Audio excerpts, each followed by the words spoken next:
என்ன தீர்வு? நம்ம சிவகங்கை நாடாளுமன்ற தொகுதியிலேயே காங்கிரஸ் 8 தடவை ஜெயிச்சிருக்கு. ஐயா ப. சிதம்பரம் அவர்கள் 7 தடவை ஜெயிச்சிருக்காங்க. மகன் ஒரு முறை ஜெயிச்சிருக்காரு. இருந்தும் தொகுதிக்கு செஞ்ச ஏதாவது ஒரு நல்லது என்ன? ஏதோ ஒரு நல்லது செஞ்சிருக்காரா? அடிப்படை தேவைகள் கூட பூர்த்தி ஆகாத இந்த நிலைமையில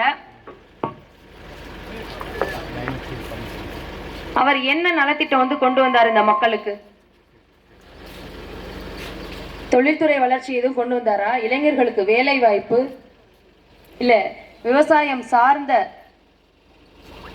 தொழிற்சாலைகள் இல்ல விவசாயம் சார்ந்த ஆராய்ச்சி நிலையங்கள் இல்ல விற்பனை மையங்கள் இல்ல நேரடியா என்ன இந்த மண்ணில் விளையுது, அதை எப்படி உற்பத்தியை கூட்டலாம், யார் கொள்முதல் பண்ணலாம், அதை வைத்து இந்த மக்களோட வாழ்க்கை தரத்தை எப்படி முன்னேற்றலாம் அப்படின்னு செய்யல. இந்த வெள்ளிக்குறிச்சி வர்றதுக்கு ஒன்றும் பெருசா பேச வேண்டியதில்லை. வர்ற ரோடு சரியில்லை, ஆமாவா இல்லையா? ரோடு சுத்தமா சரியில்லை.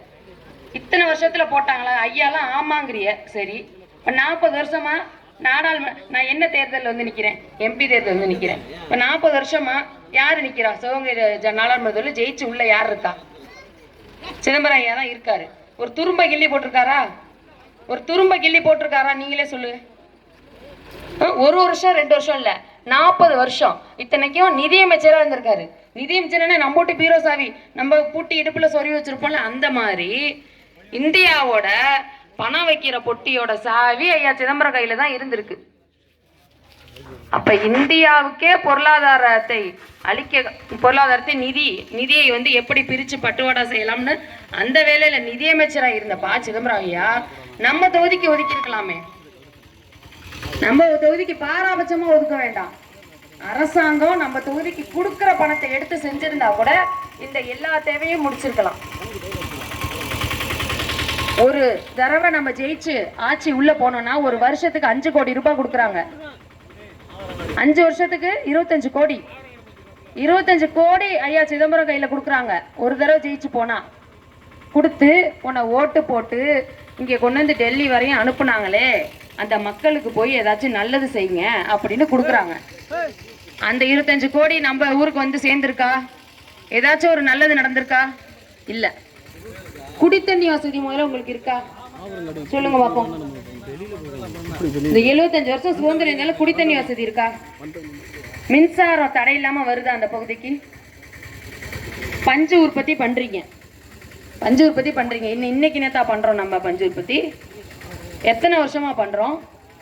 மண்ணையே நம்பி பொழப்பு நடத்திட்டு இருக்கோம். ஒரு பஞ்சு மில்லு, அரசாங்க பஞ்சு மில்லு வாங்கலாமா இல்லையா? வைக்கலாமா இல்லையா? இல்ல அரசாங்கமே நேரடியா அந்த பஞ்சு உற்பத்தியை மேம்படுத்தி அதை அவர்களே கொள்முதல் செய்து அதற்கு உரிய விலை இந்த மக்களுக்கு கொடுக்கலாமா இல்லையா? செஞ்சிருக்கலாமா இல்லையா? ஐயா சிதம்பரம் அவர்கள் செய்யல.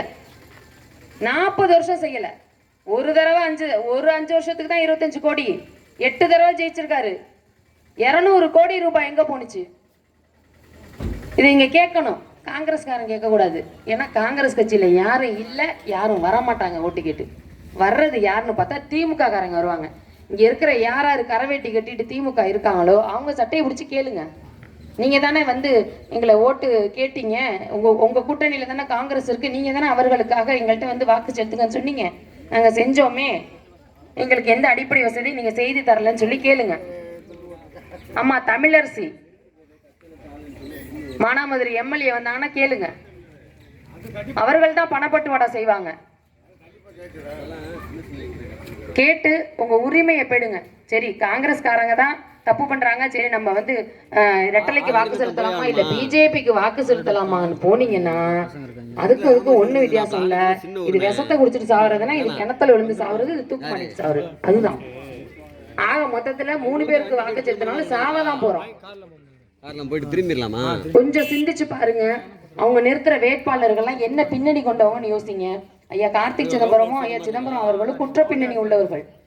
100 வருஷம் அதிகார ஜெயில இருந்திருக்காரு ஊழல் பண்ணிட்டு, அப்பாவும் பிள்ளையும். 40 வருஷம் நம்ம ஆயுசுல பாதியை தின்னுட்டு நம்மளுக்காக போய் பேசுறோம் சொல்லி அவங்க குடும்பத்தையும் சொத்தையும் வளர்த்ததுதான் மிச்சம். அதே மாதிரி எட்டலில நிக்கிற வேட்பாளர் மணல் மாஃபியா குடும்பமே சேர்ந்து மணல்ல திருடி வித்தவங்களெல்லாம் எடப்பாடி அவர்கள் நிறுத்தி வச்சிருக்காரு.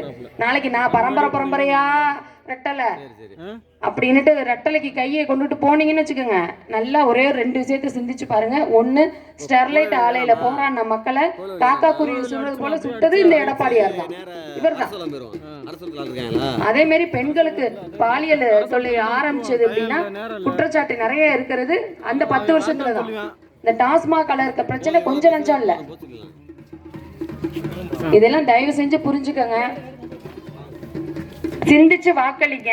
எதிர்கால தலைமுறை பிள்ளைங்க வாழ்க்கை நல்லா இருக்கணும், நம்ம பிள்ளைகள்லாம் நல்லா இருக்கணும், நம்ம தான் இப்படி கஷ்டப்பட்டு போயிட்டோம், இனிமேல் வர பிள்ளைங்களாம் நல்லா இருக்கணும்னு நினைச்சீங்கன்னா மைக்கு சின்னத்துக்கு நாம் தமிழர் கட்சிக்கு வாக்கு செலுத்துங்க. மாற்றத்தையே விரும்பி நிற்கும் உங்களுக்கு நாங்கள் இருக்கோம்னு சொல்லி வந்திருக்கோம், விட்டுறாதீங்க. எங்களுக்கு நீங்கள் தான், உங்களுக்கு நாங்கள் தான். உங்களுக்கு எங்களை விட்டாலும் நாதி இல்லை, எங்களுக்கு உங்களை விட்டாலும் நாதி இல்லை.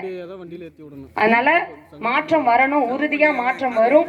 நம்பி நாம் தமிழர் கட்சிக்கு மைக்கு சின்னத்துல வாக்கு செலுத்துங்க. உங்கள் பிரச்சனைகளின் குரலாய் நாடாளுமன்றத்தில் நாங்க போய் பேசுவோம்னு உறுதி சொல்லி விடைபெறுகிறோம். நன்றி, வணக்கம். நாம் தமிழர்.